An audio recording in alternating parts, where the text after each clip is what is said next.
Speaking of aggressive, Maxime Martin in the 27, just behind the number 1 of Sellers.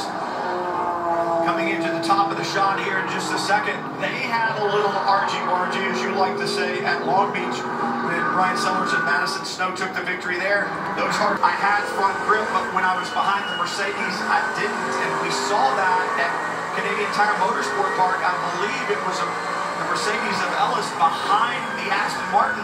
Couldn't do anything at the end of the straightaway because of the aero wash, that dirty air coming off of the Aston. Every car creates a different wake in terms of the greenhouse, as we call it, the shape of the car as it hits the air and how it flows around that car and hits the car behind, so it can have a different effect on how it's hitting the front end, hitting that splitter, hitting the dive place to give you that front downforce. Closing down at Lime Rock Park. Just over 2.5 minutes to go for Mathieu Jaminet. Westphal's flying there with that number 39, the bright green and grey Lamborghini, starting to put the pressure on Skeen for 4th.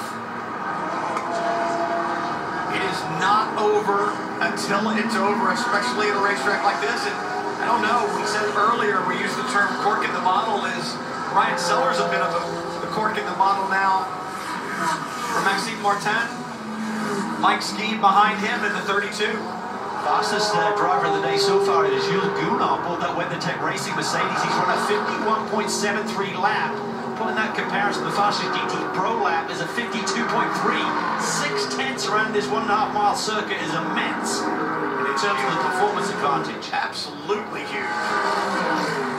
Jaminet continued to extend his lead, and Ellis trying to move forward. He doesn't need to, like you said, he doesn't need to, as long as that silver BMW in his mirror stays where it is. I think Sellers has his hands full of Maxime Martin just behind.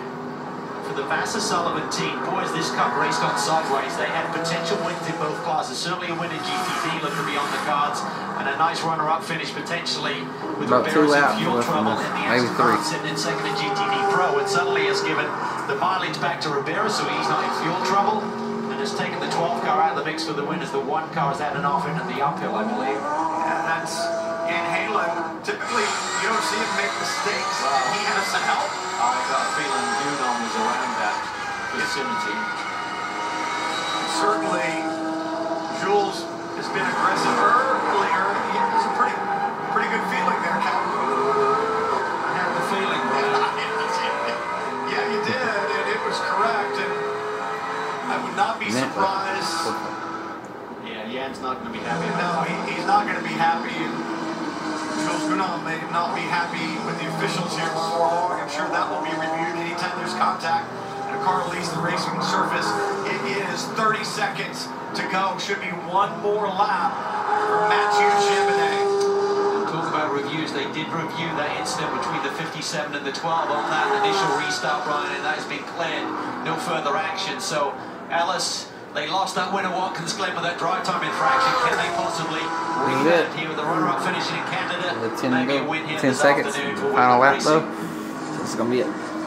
Clear sailing right now in front of Mathieu Jaminet. He's got a lot of action going on behind him, and he should not have a problem with traffic at all on the run to the checkered flag. If they can do that, they will have won 3 of the last 4 races this season. If they do that, I will not give it to them yet.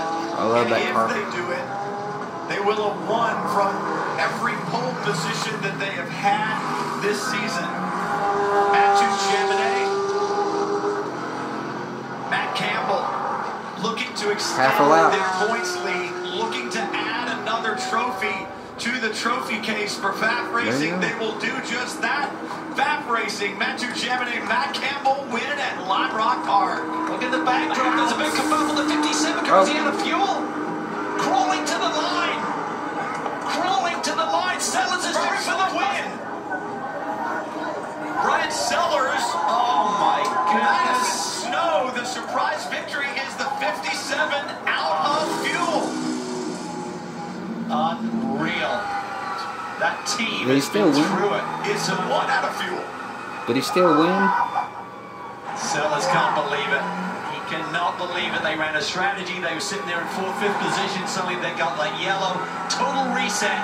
Yet performance. And did they catch the ultimate break there with the 57 being essentially a couple of corners shy on fuel.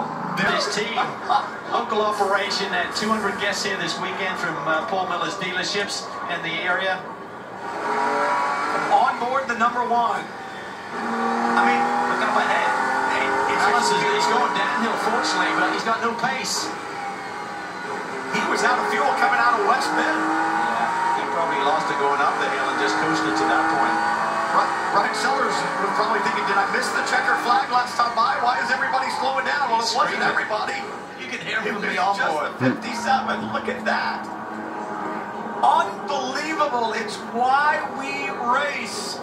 It's never over until it's over. And we just witnessed that at Live Rock Park. Great GT racing. We'll be right back.